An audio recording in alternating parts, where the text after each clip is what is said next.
Bueno, pues, como todos sabéis, ¿no? Aquí en Amadán nos dedicamos a trabajar con personas que padecen ansiedad.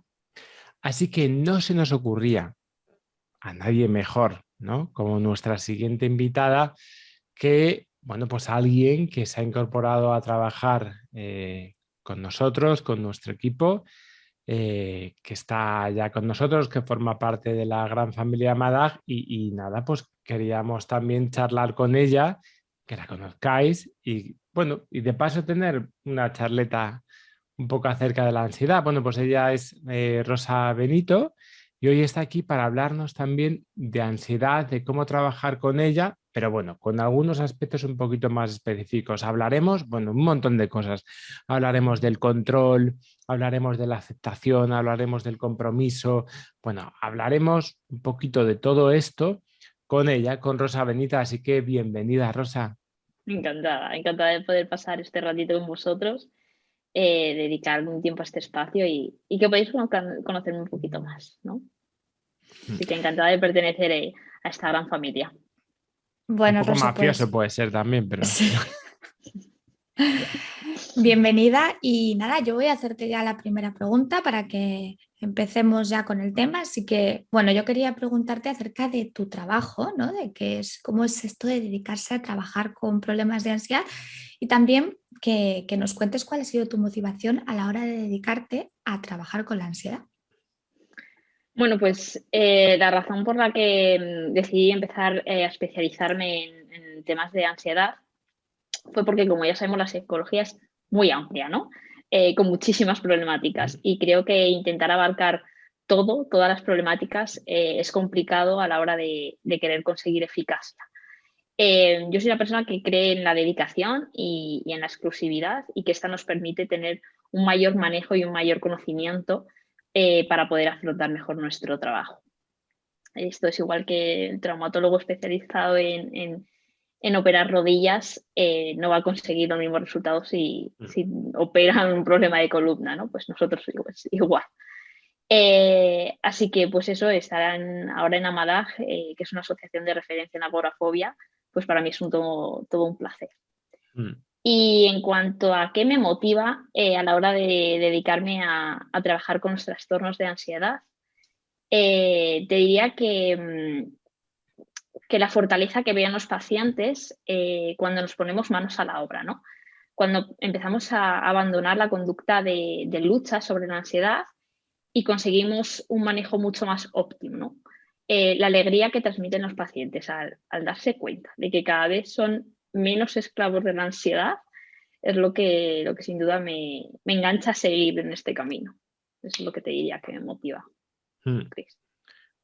Qué importante esto de especializarte, ¿no? Mm, Como quitarnos un poco de esa figura de omnipotencia, de que sí, todos podemos con todo. Yo siempre digo lo mismo, yo sé de tres cosas y tampoco sé mucho. O sea, quiero eso decir, es. llevo 20 años viendo pues, casos muy, muy parecidos y aún así me asaltan siempre Dudas. dudas y creo que pero creo que es importante por lo menos que vayamos enfocando, ¿no? Todo Ujú, esto. eso De- es. y porque al final trabajas todos los días dentro de este equipo, ¿no? De Amadag. Y son personas que están conviviendo además con la ansiedad. Y yo, una cosa que siempre planteo, ¿no? Es que, bueno, pues una de las cosas por las que suelen venir a consulta es porque las sensaciones de ansiedad muchas veces se han agudizado tanto que han tenido que evitar un montón de situaciones, ¿no? Mm, sí. Porque es verdad que la ansiedad en principio podría ser, ¿no? Como esa solución, ¿no? Que nadie, claro, yo creo que muchas personas nos hablan, no, es que no debería haber hecho esto, esto, otro. Oye, cada uno hizo lo que mejor sabía en ese momento, pero es verdad que esa solución, que es en principio la habitación, se ha terminado transformando en un problema, ¿no? Es una solución a corto Mm, plazo, pero eso como es. puede ser, ¿no? Beber, pues eso, te alivia un poquito el mal rato, Ujú. pero luego resulta que todo es mucho más grande. El problema en realidad se ha agudizado, ha crecido. ¿Cuál es el precio, Rosa, que tienen que pagar las personas que vemos por evitar precisamente esa ansiedad? Bueno, yo te diría que sin duda por experiencia personal, como persona que ha tenido ahí picos de ansiedad y por los testimonios de mis propios pacientes, que todavía son más relevantes, diría que el precio a pagar es la limitación que llega a provocar esta evitación, ¿no? La evitación constante, cómo nos va limitando en nuestro día a día. Es decir, para mí la ansiedad es como un círculo, siempre lo digo, como el que estamos en medio de ese círculo, ¿no? Y a medida que empezamos a evitar situaciones que no nos hacen sentir bien, o dejamos de quedar con gente por miedo a, o cualquier otra conducta evitativa, lo que sucede con ese círculo es que cada vez se hace más pequeño y mi espacio para moverme libremente cada vez se va reduciendo más y más, hasta que me quedo aprisionado dentro de ese círculo pequeñín sin salida, ¿no? Esa limitación vital, bajo mi punto de vista, es el precio a pagar, sin duda. Rosa, la gente con la que trabajamos, ¿no? Nos cuenta mucho, y uno de los mensajes que más recibimos es que no pueden parar de pensar, ¿no? Ellos manifiestan que tienen una aceleración cognitiva. Yo he escuchado en muchas ocasiones frases del tipo siento que mis pensamientos van a 1000 por hora, que no puedo dejar de pensar. Es decir, sabemos que la ansiedad es mucho más que ponerse delante de aquello que tememos, ¿no? Yo te quería preguntar, ¿cómo se relaciona la ansiedad con ese estilo de pensamiento rumiativo, a tu juicio? Yo creo que lo que tienen en común la ansiedad y el pensamiento rumiativo, como dices, es el intento de control, ¿no? Como me decías, me encuentro con muchos pacientes que me dicen no puedo dejar de pensar, ¿no? Entonces, en cuanto a nivel de intentar reducir o intentar controlar la ansiedad, nos lleva muchas veces a resultados que no son los esperados, ese intento de control. Y si producen el resultado esperado, pues las consecuencias son muy limitantes, ¿no? Por ejemplo, no voy al cine porque así controlo que no me aparezca la sensación de mareo, ¿no? Pero ese esfuerzo por controlar todo acaba convirtiéndose en un modo de vida. Y este intento de control también aparece en la parte más emocional, ¿no? En el momento de pensamientos y sentimientos indeseables, ¿no? En esa rumiación. Muchas veces focalizarnos en intentar dejar de pensar o no tener ciertos pensamientos, lo que estamos haciendo es agudizar más esos pensamientos, esas emociones que no deseamos. Ejemplo muy claro creo que puede ser siempre digo a mis pacientes, oye, ¿qué te parece si intentamos no pensar en un elefante rosa, ¿no? Y le digo, ¿en qué estás pensando? Y me dice, en el elefante rosa. Claro, ¿no? Porque ese intento de no querer pensar en un elefante rosa nos lleva inevitablemente a que aparezca un pensamiento rosa, o un elefante rosa, perdón. Entonces, yo te diría que ese intento de control hace que todavía se encadene más y se disparen muchos más pensamientos y emociones. Fíjate cómo al final algo como es la ansiedad se pone en el centro del salón de la casa de la persona, ¿no? Y de pronto está ocupando casi toda su vida, ¿no? Sí. Y aún así, fíjate, yo pienso que una de las dificultades, ¿no? que yo observo que pueden experimentar las personas aún a día de hoy, estamos en el 2021, hace mucho tiempo que llevamos viendo ansiedad, hace mucho tiempo que hablamos de estigmas, ¿no? Con respecto a la ansiedad. Y bueno, yo creo que algo se ha avanzado, pero aún así seguimos teniendo todavía como muchos prejuicios, ¿no? Con respecto a ella. Y eso hace que para las personas, una de las principales dificultades es que les resulta muy difícil aceptar que la ansiedad es eso, que la ansiedad está pasando, que les está pasando esto, ¿no? ¿Qué opinas de esto? ¿No? Dificulta esta manera, ¿no? Esta dificultad para poder aceptar, dificulta de alguna manera el problema en sí de la ansiedad. Sí, yo estoy totalmente de acuerdo contigo, Rubén. Creo que muchas veces nos encontramos en sesión a personas poco tolerantes con el malestar y, oye, que a nadie nos gusta sentirnos mal y no es agradable para nadie. Pero intentar por todos los medios evitar o concentrar todas nuestras fuerzas en que desaparezca esa ansiedad, termina provocando un mayor sufrimiento, ¿no? Tenemos que entender que la ansiedad es una respuesta innata que no podemos evitar, que todos tenemos y que se transforma en un problema cuando no aceptamos su presencia, cuando no estamos dispuestos a tenerla.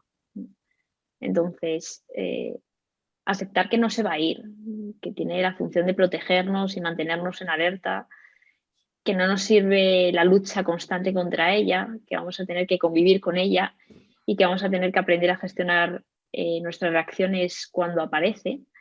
Creo que es una de las cosas más complicadas de hacer ver a la persona que tenemos enfrente, porque realmente está sufriendo. O sea que para mí la aceptación, entendiéndola como la no lucha contra esa ansiedad, va a ser una de las estrategias clave a trabajar en las sesiones.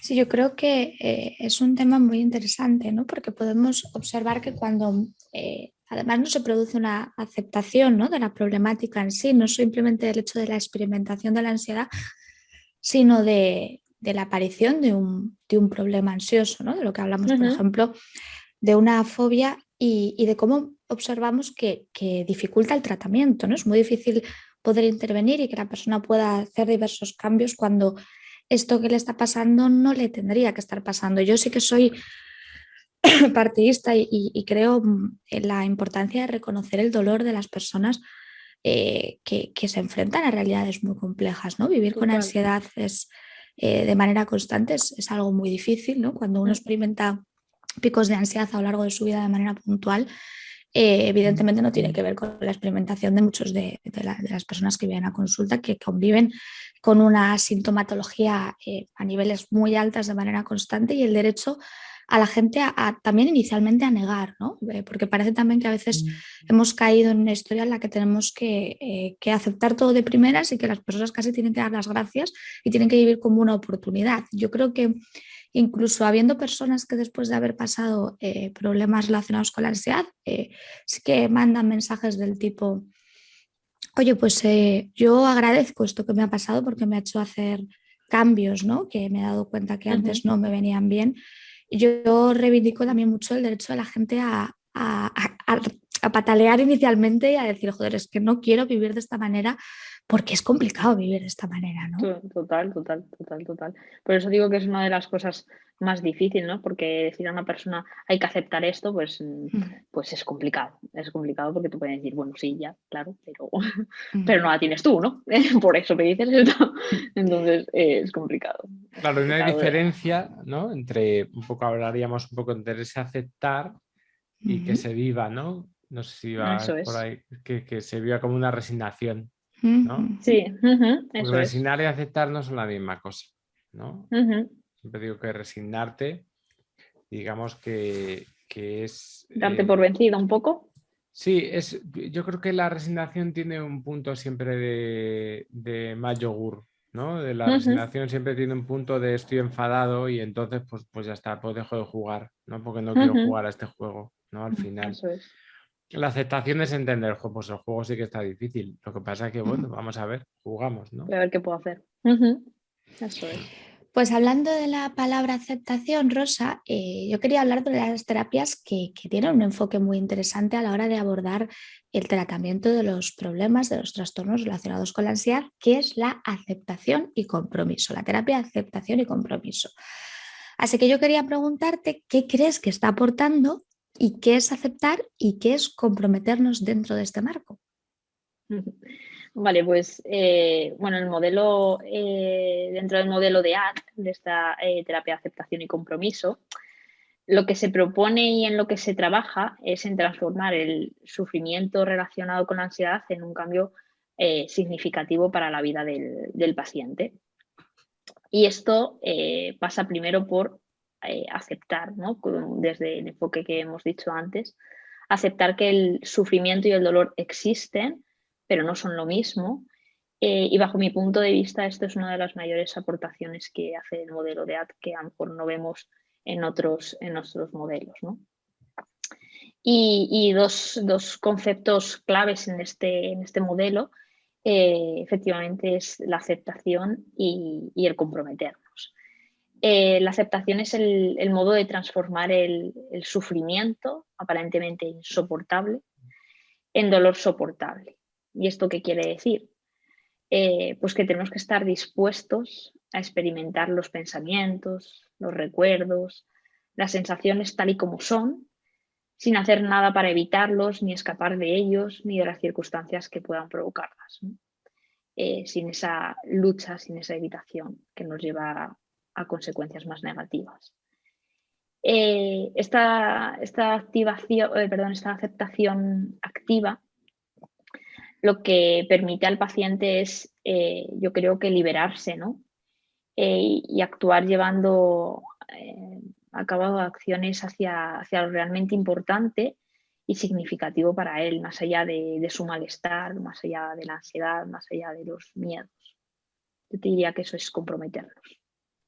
Me parece importante, ¿no? En ese sentido, porque creo que muchas veces lo que existe, ¿no? Al existir un poco esa dificultad para aceptar lo que está pasando, la persona vive una verdadera batalla por tratar de negar todo lo que está ocurriendo, por tratar de vivir lo que está ocurriendo como algo insoportable, como algo que no debería estar pasando. Es un poco tirando, ¿no? También manejando muchas cosas de Ellis, ¿no? También de Albert Ellis, con esa terapia con esa terapia racional emotiva. Y muchas veces precisamente esa lucha es la que no nos permite poder saber hacia dónde nos queremos dirigir, que entiendo que es la parte de los valores, ¿no? Y entiendo que es la parte un poco de comprometerse. De comprometerme hacia lo que yo quiero. Yo no puedo elegir las cosas, ¿no?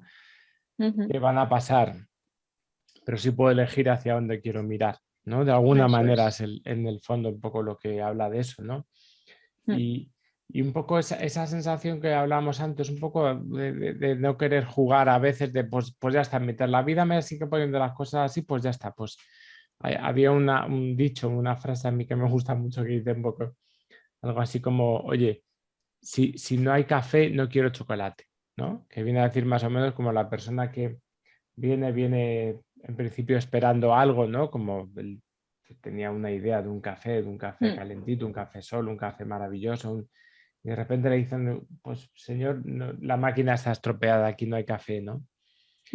Y entonces uno se plantea, pues ya está, pues entonces no quiero nada, ¿no? Si la vida no corresponde a mis expectativas, ya ves que a lo mejor tengo que aprender, ¿no? A entender que no se trataba, ¿no? Si había café o no ahí, sino en realidad cómo he sabido disfrutar del momento, cómo he sabido manejarme, ¿no? En esas situaciones. Porque otro concepto que surge a partir de aquí es un concepto que es el de evitación experiencial, que no es un concepto nuevo, es un concepto que lleva manejándose en la filosofía y en la psicología durante mucho tiempo. Pero bueno, creo que me gusta, ¿no? El enfoque que tiene la terapia de aceptación y compromiso un poco para definirlo, ¿no? Pero como no me quiero comer yo la entrevista, prefiero que lo definas tú, ¿no? En ese sentido. Fenomenal. Pues sí que es verdad que efectivamente es un concepto muy a tener en cuenta dentro del modelo de AT. Esta evitación experiencial va a ser muy protagonista en los trastornos de ansiedad. Es un patrón que se repite bastante en las personas que lo sufren. Vamos a estar ante un perfil de pacientes que efectivamente luchan contra su manera de pensar o de sentirse y por tanto dentro de esa lucha van a llevar a cabo conductas para reducir, controlar o evitar sus pensamientos y sus sentimientos ansiosos. Y estas conductas van a ser, es lo que en sí es la evitación experiencial.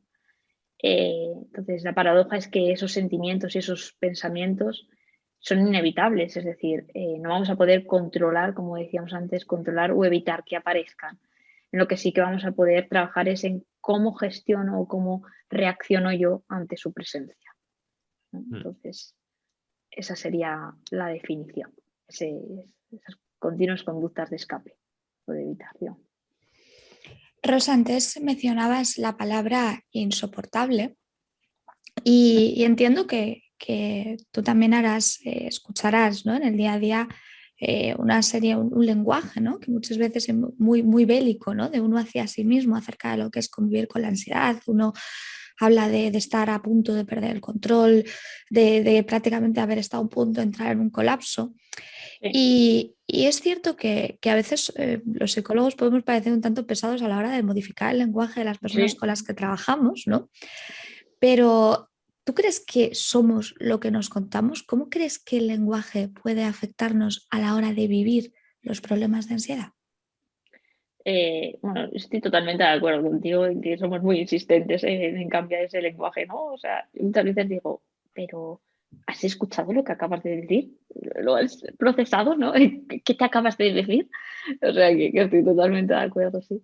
Definitivamente el lenguaje es una de las piezas claves a la hora de afrontar y de relacionarnos con el mundo tanto que nos rodea como con nosotros mismos también, ¿no? Es uno de nuestros canales de aprendizaje sin ningún tipo de duda. Y para mí el lenguaje en la ansiedad es el vehículo que utilizamos a la hora de interpretar mis pensamientos, mis sensaciones o las situaciones con las que me enfrento, ¿no? Va a regir de qué forma me relaciono con todo esto. Entonces, en este tipo de problemáticas, el lenguaje alcanza un poder, tal poder que terminamos creyéndonos todo lo que pasa por mi mente, ¿no? Le damos ese poder y creemos que todo aquello que pensamos es lo que somos, ¿no? No dudamos ni de nuestros pensamientos ni de nuestras palabras, somos fieles a ellos, ¿no? Es lo que pienso y es lo que soy. Mm. Obviamente tiene muchísimo poder. Importante también, ¿no? Yo creo que hemos hablado hasta ahora de la aceptación, hablemos un poco del compromiso, ¿no? Porque esto es lo que decía Nietzsche, ¿no? Que aquel que tiene un porqué para vivir puede enfrentar todos los cómo. ¿Cómo crees que influyen en realidad los porqués, ¿no? En las personas? Es decir, yo cada vez estoy más convencido, ¿no? Que las motivaciones que tienen las personas para salir de la ansiedad son claves. O sea, quiero decir, tú hacer una exposición, irte a Segovia, y total, ¿para qué? Para sufrir un rato, pues no tiene demasiado sentido. Mm. Si lo que quieres es que te quieres ir ahí porque quieres hacer algo ahí, porque quieres aprender o quieres empezar a viajar, porque quieres, no sé, las cosas que hay detrás son las que nos van a dar fuerza también y los motivos son los que nos van a dar fuerza, ¿no? En toda nuestra historia con esta gestión de la ansiedad. Ujú. O sea que por un lado está eso y por otro lado está todo el tema del compromiso que tiene que ver con los valores, ¿no? Y que nos explicases un poco qué son esto de los valores y cómo estos valores nos pueden ayudar y guiar. Bueno, pues en cuanto a lo que me decías del por qué y el cómo, Rubén, yo te diría que creo que las personas que sufren ansiedad realmente olvidan el porqué de sus conductas, ¿no? Y únicamente se centran en el cómo. Mm. Y uno con el ejemplo que poníamos antes oye, decido no ir al cine para no sufrir ansiedad. El paciente con ansiedad olvida por qué es importante para él ir al cine, ¿no? Ir a pasar ese momento con su pareja, la importancia que tiene para él o ese momento de calidad, ¿no? Y únicamente están focalizados en el cómo quiero sentirme o en el cómo no quiero sentirme, ¿no? Y efectivamente creo que los valores van a ayudarnos a afrontar estas situaciones, ¿no? La exposición creo que coge más fuerza, ¿no? Cuando tenemos una motivación, porque si no la exposición, cuando decimos a los pacientes exposición, creo que hay cierto rechazo, ¿no? Es como, uy, exponerme a eso que me dificulta, pero creo que si ponemos por detrás el para qué, el por qué, creo que es una fuente de motivación. Y así es como lo enfocan en el modelo de ACT, ¿no? se entienden, como hemos dicho antes, como el compromiso de emprender pequeñas acciones que sean coherentes con aquello que a uno le importa. Los valores son algo inalcanzable. Es decir, si una persona quiere ser una persona cariñosa o un buen padre, es una acción que continúa a lo largo de su vida, ¿no? Es algo que nunca acaba. Yo siempre digo que son como esa luz al final del túnel que nos guía, que nos va a permitir avanzar y comprometernos con aquello que realmente nos importa, incluso frente a pensamientos y sentimientos y sensaciones de ansiedad. Y justo para mí, esto es lo que, como te decía, la motivación que pondría al paciente en el trabajo, ¿no? De volverle el papel protagonista de su vida y de lo que realmente valora en su vida más allá de sus síntomas de ansiedad. O sea, para mí el trabajo en valores es muy importante. Pues muy bien, yo creo que te vamos a dejar dormir. Muy bien. Es que Cris y yo somos un poco nocturnos, pero ya está, ya hemos trabajado mucho por hoy.